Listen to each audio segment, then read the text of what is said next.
Okay. Hi, Dan. Thank you for participating in this interview. We're hoping to develop an application that would help someone better understand how the food they eat affects the way they feel both physically and emotionally.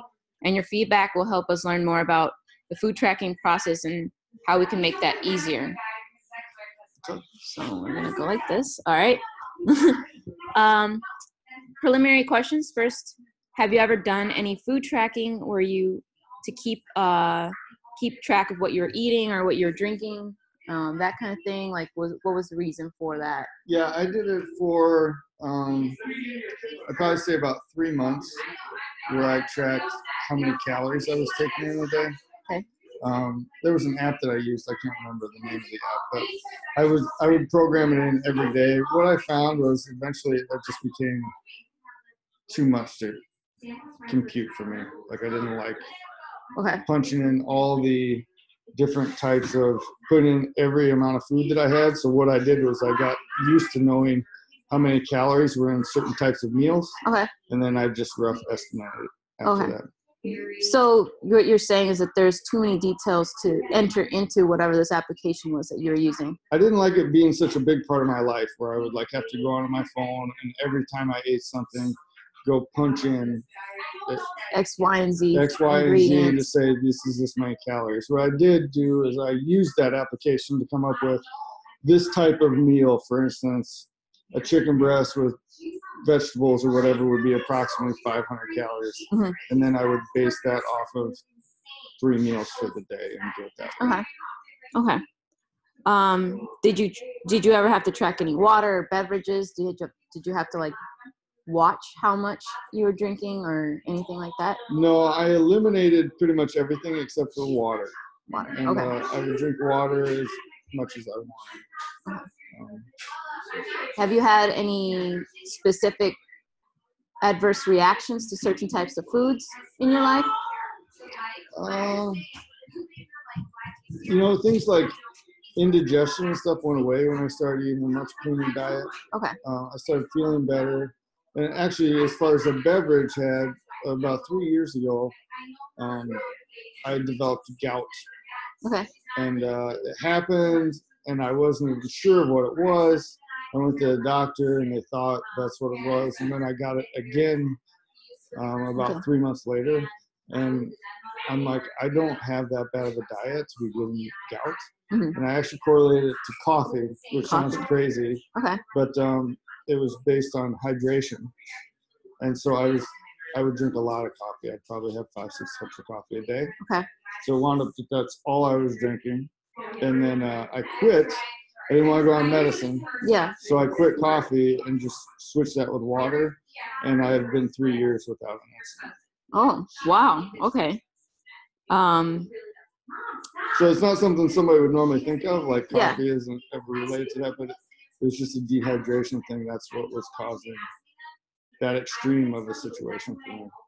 But it wasn't like you self-diagnosed the fact that it was coffee, or? Well, so I went to the doctor and he said that I had gout, and they were talking about medicine and everything else. And I was like, you better than anyone else does. And I'm like, I don't have that bad of a diet.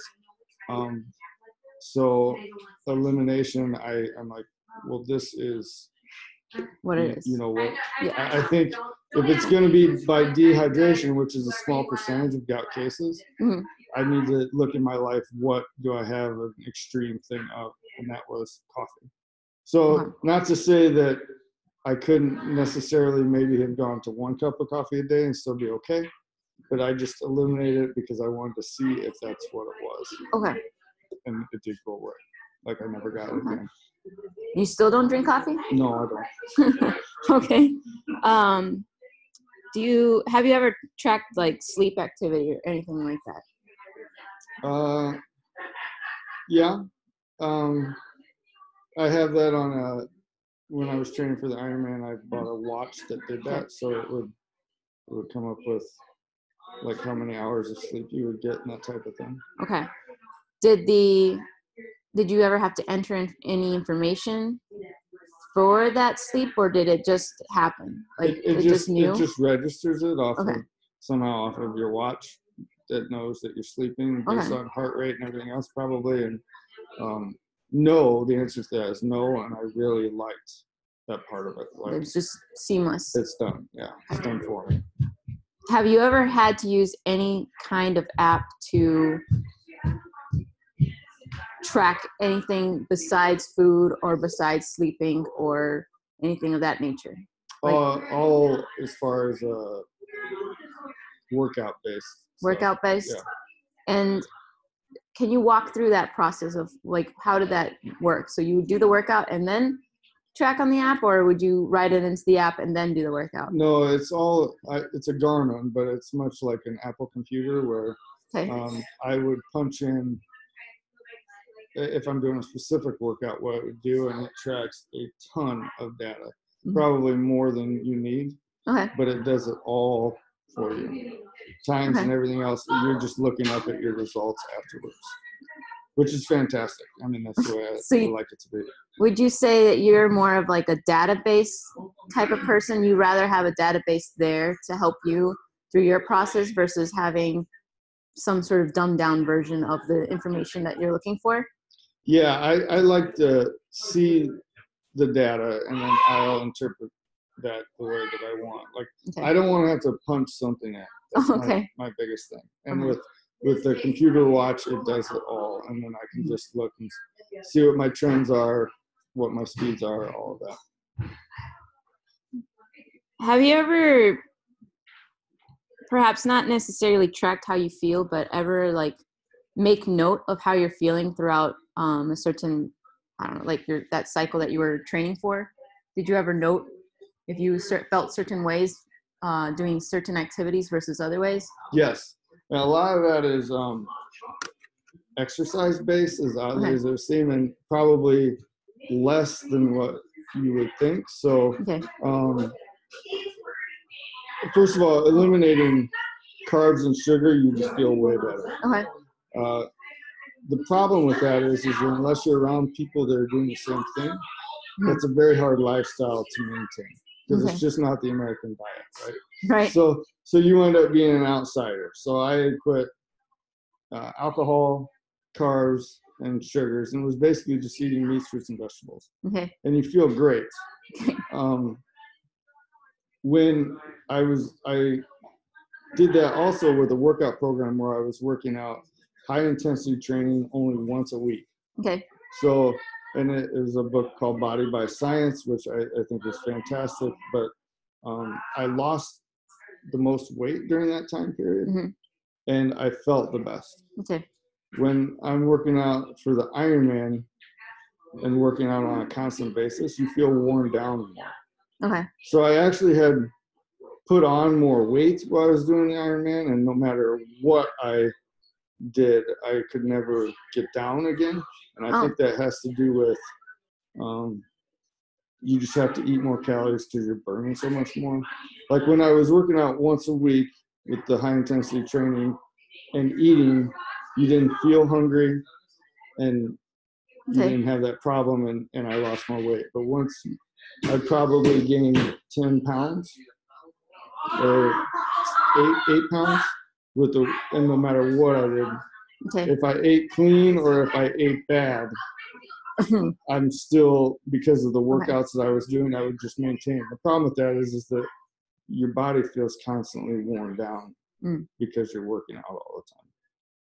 Where with that once a week, your body has a chance to recover, your muscles have a chance to recover, and you feel the best. So for overall just feeling the best, way more than the Ironman training, was just the Body by Science program. Okay. Let's see. And I think to answer your question, like the carbs and the sugar is a huge difference. If you stop eating that, you feel way, way better. Less tired, everything. If there was something that confirmed that you felt like, let's say you do feel better and you're tracking that, and that confirmation of you feeling better, would just having that confirmation help someone stay on that track versus, well, I'm not tracking it, I'm just going to fall right back into eating what everybody else eats? Yeah. Would you have that extra push if you had something that was like, this is actually making you feel better? Yeah. I mean, it's kind of when you know that drinking alcohol isn't good for you, right? Yeah. But people still do it. Yeah. So I know, and it's pretty common science, that carbohydrates and sugar aren't good for you. Yep. It's just that it isolates you so much if you're the only, like, Okay. eating is very social in America, and you don't have, you're not a part of that. Like, to not have a drink, and I'm a very extreme person. Like, it's either cut it out or don't cut it out. Like, I can't play around on the lines and just do it sometime as mediocrity, because then I'll fall over the edge. Okay. So it's either really going for it, or I still try to eat healthy, but I don't eat. You're not restricting anything. Right. And then, I'll try to, not take the sugary whatever, or not, but I'm still eating. And again, that jumps me up into a different category. It seems like there's 3 or 4 bases of where I can put myself weight-wise and everything as far as what I'm eating. If for whatever reason a health thing came up and you couldn't eat a certain food, would you still want to forego that and just continue on eating whatever you want? Like, if there was a certain food group that you just couldn't eat, like dairy, would you make that step to change your diet for that?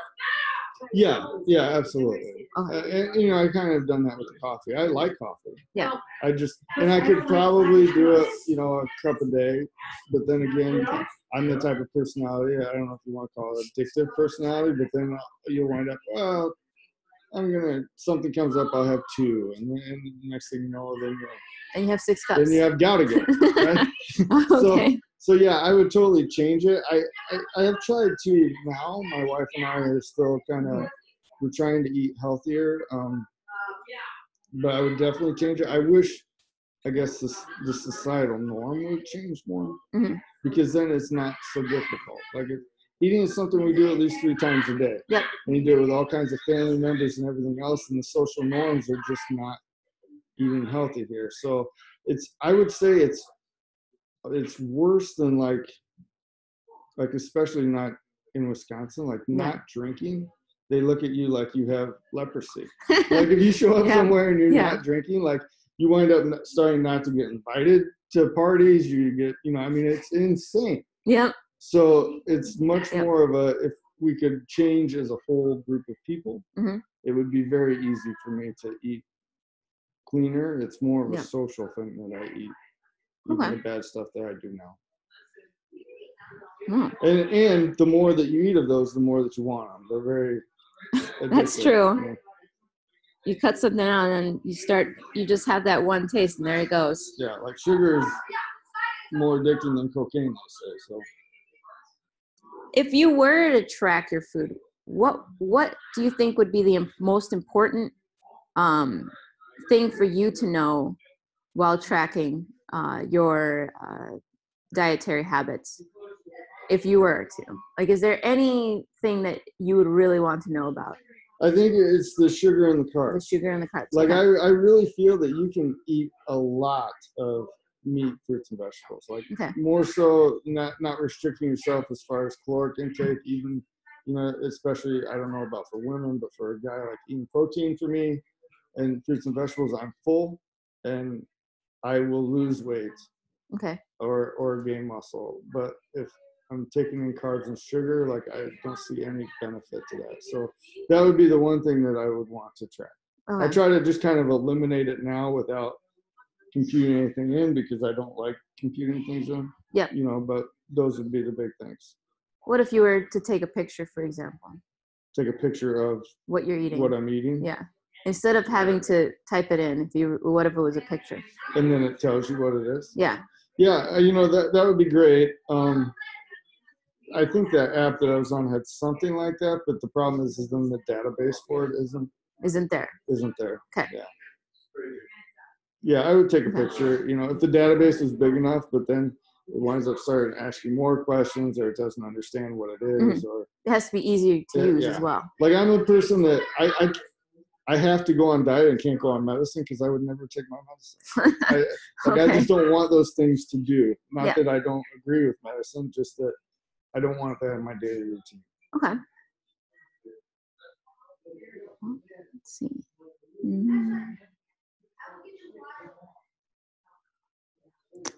I think that's everything. All right.